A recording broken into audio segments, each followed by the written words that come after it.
Welcome to this explainer. Today, we're jumping right into a really fascinating and honestly slightly unsettling concept known as capitalist unrealism. We're going to unpack some brilliant insights from a special issue of the Ephemera Journal, which takes a hard look at exactly how our modern economic system handles criticism.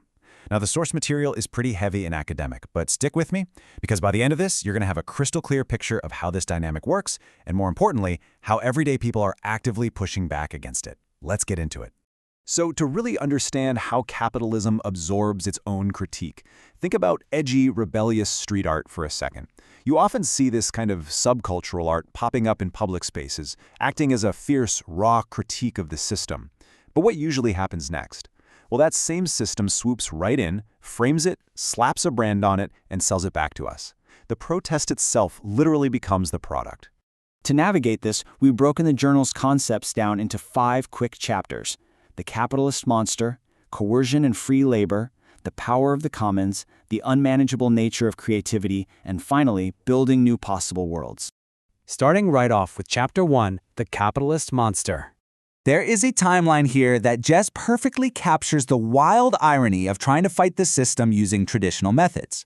The journal brings up the infamous story of Banksy's Girl with Balloon.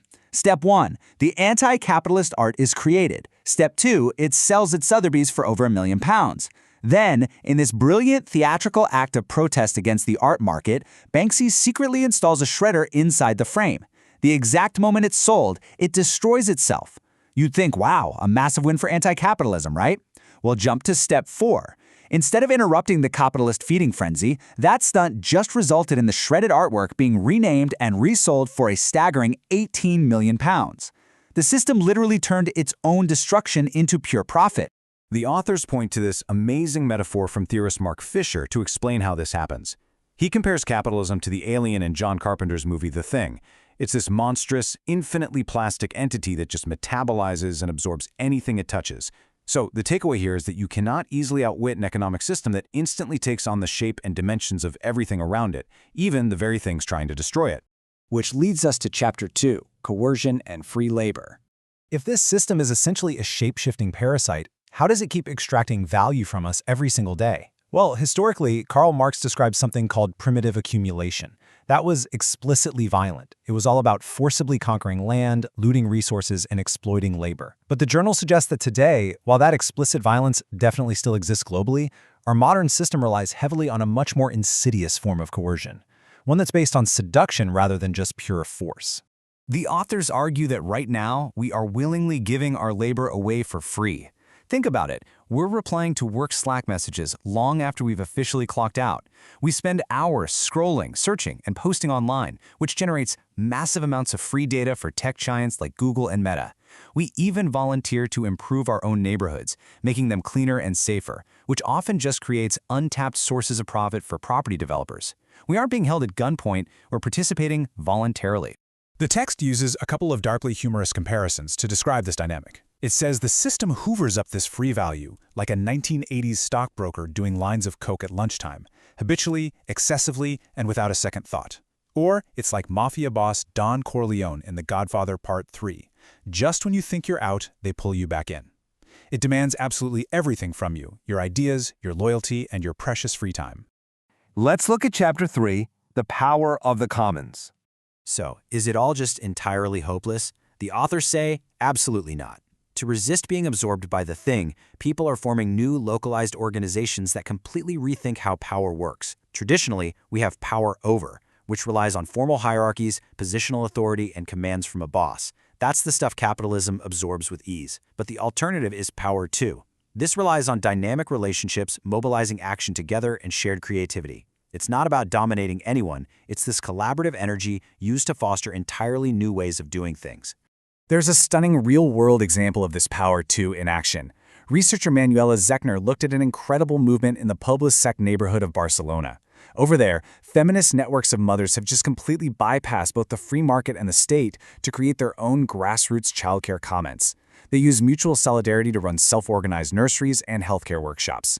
By doing this, they're taking the invisible, usually unpaid work of social reproduction and transforming it into a form of radical politics. They are literally proving that you can successfully operate outside of capitalist market logics. There's a quote from this research that I absolutely love. In PubLiSec, they have a local saying, "Writing to the mother's WhatsApp group is better than calling 112, which is their equivalent of 911. That just perfectly captures how these self-organized feminist commons have become the absolute most reliable, immediate, and trusted support system in their community. It's a powerful counter-empire built entirely on care and solidarity. And, this isn't just happening in physical neighborhoods. Researcher Alexandros Koupgiolis notes that we're seeing similar resistance in the digital commons. Through peer-to-peer technology and open-source software, people are building spaces that actively resist capitalist hijacking. Now, it takes conscious struggle, for sure, but tech cooperatives like Enspiral and Senserica are purposefully structuring themselves so that their shared digital resources simply cannot be enclosed and monetized by private corporations. Moving into Chapter 4, the unmanageable nature of creativity.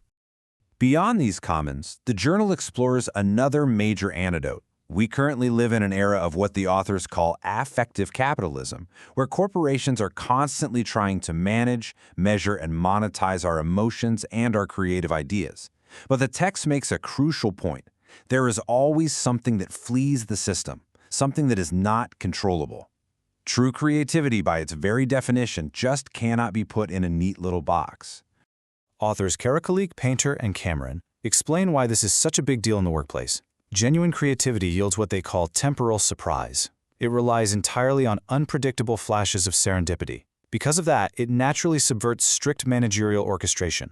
You can't put genuine emancipatory creative labor on an Excel spreadsheet and demand that an epiphany happens every Tuesday at 2 p.m. It will always retain a fleeting force that frustrates a corporation's attempt to turn it into just another predictable asset. And that brings us to Chapter 5, Building New Possible Worlds. Let's bring all these incredible concepts together for a second. When we review these strategies, whether it's the Barcelona feminist networks, the open-source digital cooperatives, or the raw power of unmanageable creativity, we see a clear pattern. The authors refer to this as an affirmative critique. This means they aren't just sitting on the sidelines complaining about the flaws of the capitalist monster. They're engaging directly with their own local conditions to build tangible, sustainable alternatives right now. It really calls to mind this beautiful vision from the philosopher Michel Foucault. He dreamed of a critique that doesn't just judge from high up, but instead brings ideas to life through what he called scintillating leaps of the imagination. He wanted a critique that multiplies signs of existence, rather than just handing down sentences. And that's exactly what these researchers and activists are doing.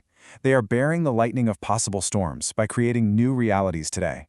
So instead of yielding to capitalist unrealism, instead of just accepting that there's no alternative to this shape-shifting parasite, the Ephemera Journal challenges us to recognize our own collective power.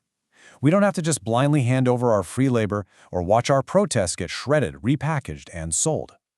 We have the power to organize differently. So I want to leave you with this final provocative thought. What new possible worlds can you imagine building today? Thanks for joining me on this explainer. I hope it sparked a scintillating leap of imagination for you.